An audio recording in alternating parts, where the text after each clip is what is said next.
When I was 10 years old, my absolute favorite movie was Sleepover. Now, I know what you're thinking. What are you doing talking about an American live-action film in a video about anime? Please, just give me a hot second and hear me out. For those of you who don't know the plot of Sleepover, it's about this girl named Julie who just graduated 8th grade and is about to go to high school.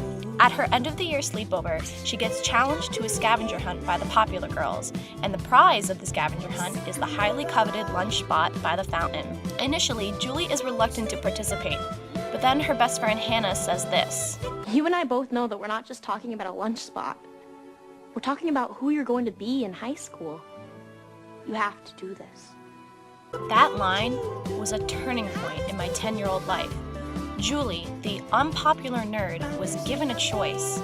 She could either be complacent with life and just keep going on doing what she's doing, or she could pull up her bootstraps and go out there and get what she wanted. Let's fast forward to 2018. It's the day after New Year's, and I'm certainly not a teenager anymore. I had a good high school experience, but I wasn't as spontaneous as I would have liked to have been.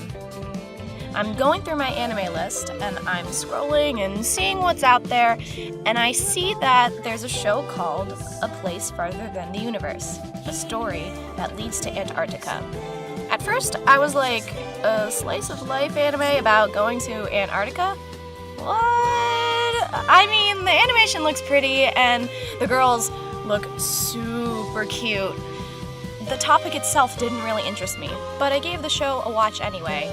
I mean, it was produced by Madhouse, so it had to be good, if not mediocre at best. The first episode starts out with the main character, Miyake Hinata, recalling a memory from her childhood about watching water rush out of a pool. How she loved watching it spring into action. And it then cuts to her in the present, sleeping in her room while her mom cleans and urges her to wake up. As Hinata practically falls out of bed, she notices a journal she kept when she was little, entitled, Things I Want to Do in High School.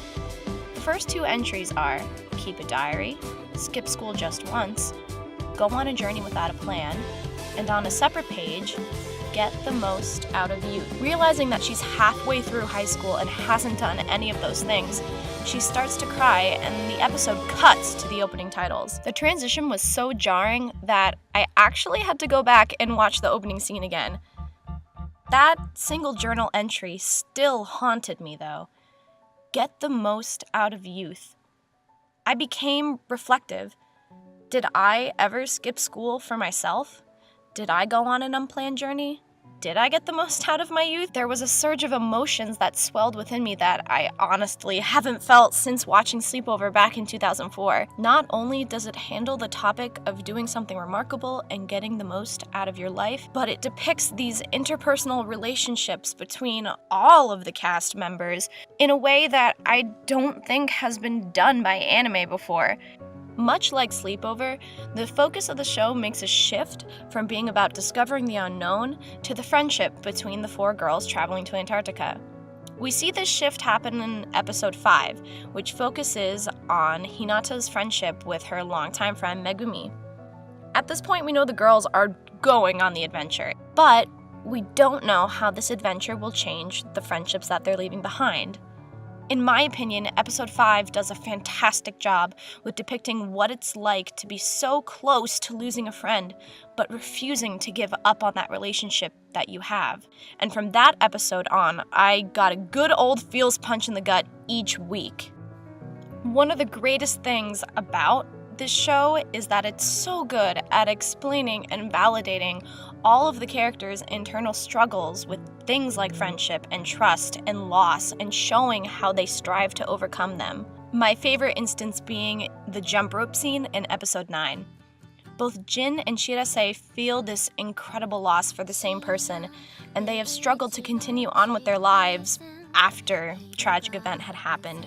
However, once they are able to confide in each other, they realize that they're not alone in their sorrow, and they can see the light on the horizon for the first time. Getting back on track, I want to talk a little bit about Gin. I am in love with how the cast of the show is mostly women. Gin, the leader of the expedition, is a woman. The vice captain is a woman. The geologist, the astronomer, the microorganism researcher are all, You guessed it, women. Even the head chef, who is probably my favorite character, is a woman. I think it's so important that there is a show out there that is focused on the adventures of all of these high school girls and how they have such strong women that they can look up to. Even if the women are flawed individuals, their flaws don't define them. They're able to guide the younger girls in a way that works so well because they are all women. There are so many shows out there where you have the male protagonists and their older male role models, but there aren't a lot of shows with women mentoring younger girls. I can't even begin to explain how so many of my students talk about Naruto's relationship with Kakashi or even Jiraiya, or the relationship between Deku and All Might. Boys just have this wide variety of shows, and there aren't really any shows in that same spirit. Looking towards the future, I think we need more shows like A Place Farther Than the Universe. More slice of life that isn't too angsty or too rooted in comedy. More slice of life that celebrates women. More slice of life that depicts healthy friendships. More slice of life that inspires us to get out and go do the impossible. More slice of life that gives me and other female fans of anime something to relate to. It's incredible how one story about traveling to Antarctica can bring me back to a place where I'd left behind so long ago. So if you haven't watched the show, take the week off of winter anime before we jump into the spring and we get back to Boku no School and Food Wars and all the good shonen shows that we all love. Take the time to watch this show. You will not regret it, and it honestly, hopefully, change your life just like it changed mine. Hi everyone, thank you so much for watching. We really loved this show. It honestly might be anime of the year, but it's still too early to call. Make sure you hit that like, comment, and subscribe button if you're interested in doing that. Seasonal anime, spring 2018 comes around in about a week now, and we have a lot of work cut out for us, so we'll see you next time.